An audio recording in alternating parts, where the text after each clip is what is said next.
एक तोते की दर्द भरी कहानी। बहुत समय पहले की बात है। एक राजा था और उसके 3 बेटे थे।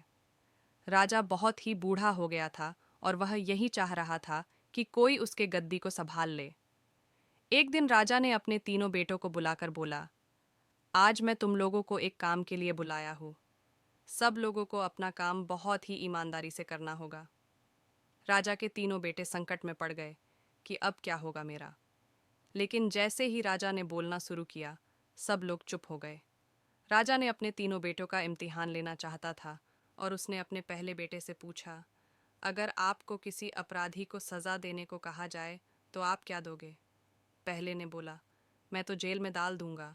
फिर दूसरे ने बोला, मैं तो फांसी दे दूंगा। फिर क्या था, राजा ने अपने तीसरे बेटे से भी यही पूछा। तीसरा बेटा बहुत ही चालाक था और बोला, पिताजी, मैं आपको कुछ बताने से पहले एक कहानी सुनाना चाहता हूँ। राजा ने कहा, तो आप शुरू हो जाओ।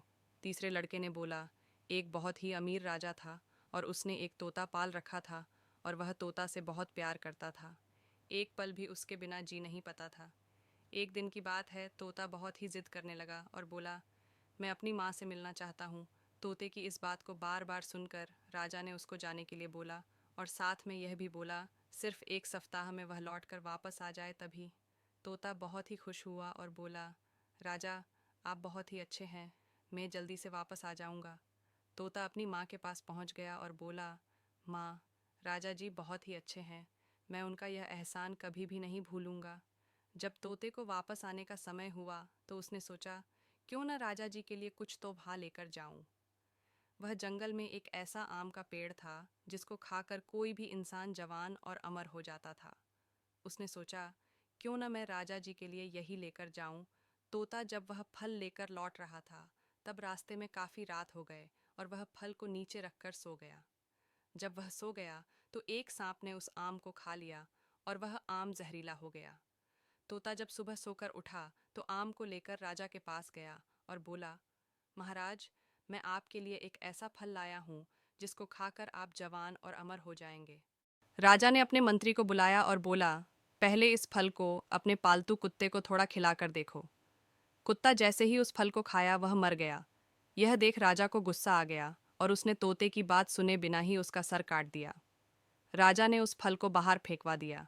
समय बीतता गया और एक दिन उस फल से एक पेड़ तैयार हो गया। जब राजा को इस बात का पता चला तो राजा ने सबसे बोला, वह पेड़ जहरीला है और कोई भी इसका फल नहीं खाएगा। राजा की इस बात को सुनकर कोई भी उस पेड़ के पास भी नहीं जाता था। एक दिन एक बूढ़ा आदमी, जो कि उस पेड़ के बारे में बिल्कुल भी नहीं जानता था, वह उस पेड़ के फल को खा लिया और देखते ही देखते वह जवान हो गया और उसने यह बात राजा को बताया। और इस बार राजा ने फिर वही किया और इस बार राजा के दरबार का मंत्री जवान और अमर हो गया। अब क्या था, राजा अपने तोते को याद करके रोने लगा और उसको बहुत ही अफसोस होने लगा। ये कहानी सुनकर राजा ने कहा, फिर तुम क्या करोगे? फिर छोटे बेटे ने बोला, पहले मैं उसका गुनाह देखूंगा और उसके बाद सज़ा के बारे में सोचूंगा। अपने बेटे के इस बात को सुनकर राजा ने उसको ही अपने राज्य का राजा बना दिया। इस कहानी से हम लोगों को यही सीख मिलता है कि कोई भी निर्णय सोच समझ कर लेना चाहिए। अगर आपको कहानी अच्छी लगी हो तो शेयर ज़रूर करें,